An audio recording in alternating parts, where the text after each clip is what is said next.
জুলাই জাতীয় সনদ এখন এই জাতির দীর্ঘ ৮ মাসের প্রচেষ্টায় রাজনৈতিক দলগুলোর উপস্থিতিতে সংসদ ভবনের দক্ষিণ প্লাজায় রাষ্ট্র সংস্কারের জুলাই সনদে সই হয়ে যাবার পরেও চলছে নানা বিশ্লেষণ।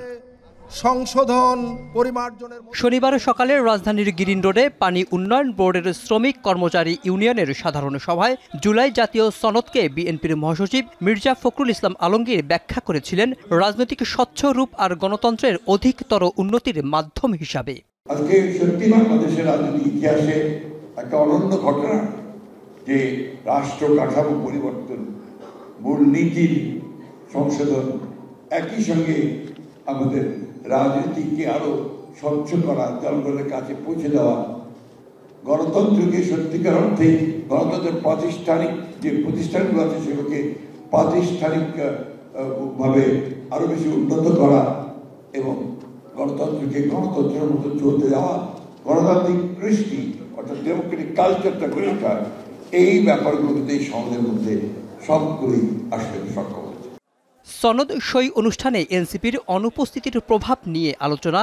তখন জিয়াউর রহমান ফাউন্ডেশনের প্রতিষ্ঠা বার্ষিকী উপলক্ষে সাবেক রাষ্ট্রপতি জিয়াউর রহমানের সমাধিতে শ্রদ্ধা নিবেদনে গিয়ে বিএনপির স্থায়ী কমিটির সদস্য সালাউদ্দিন আহমেদ দাবি করেন এনসিপি-বিহীন সনদ সই আসন্ন নির্বাচনে কোনো প্রভাব ফেলবে না।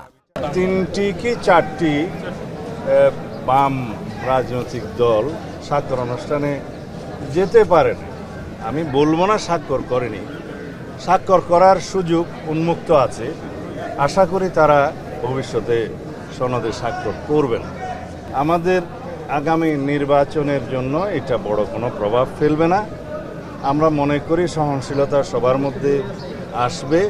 বিকেলে রাজধানীর আরেক অনুষ্ঠানে যোগ দিয়ে সালাউদ্দিন আহমেদ বলেন, অনেকে মনে করে নির্বাচনে বিলম্বিত হলে তারা ক্ষমতায় আসবে এবং যারা ক্ষমতায় আছেন তাদের অনেকে মনে করে তারা ক্ষমতায় আরো দীর্ঘ সময় থাকতে পারবে। বিভিন্নভাবে এনিয়ে বিনিয়ে আসছে যারা রাষ্ট্র ক্ষমতা পরোক্ষভাবে ভোগ করছেন, তারা চায় না খুব শীঘ্র নির্বাচন হোক। এর মধ্যে আরো 2-1টি শক্তি আছে, রাজনৈতিক শক্তি আছে, তারাও বিভিন্নভাবে পরোক্ষভাবে তারা বেনিফিশিয়ারি এই বর্তমান সরকারের। সেই জন্য তারাও চায় যে বিএনপি যেন খুব তাড়াতাড়ি ক্ষমতায় না আসে এবং অনেকে মনে করে যে তারা বিলম্বিত হইলে হয়তো তারা ক্ষমতায় আসে। জুলাই হতাহতদের নিয়ে দেয়া বক্তব্য অপব্যাখ্যা করা হচ্ছে বলেও মন্তব্য করেন বিএনপির এই নেতা। আমার একটা বক্তব্যকে অপব্যাখ্যা করে তারপরে বলা হলো আমি নাকি জুলাই যোদ্ধাদেরকে আওয়ামী লীগের দোষর হিসাবে অভিহিত করেছি গতকালকে সংগঠিত জাতীয় সংসদে বিশৃঙ্খলা যেগুলো হয়েছে সেটার সাথে জড়িয়ে। মেহরাব সুমন, এখন, ঢাকা।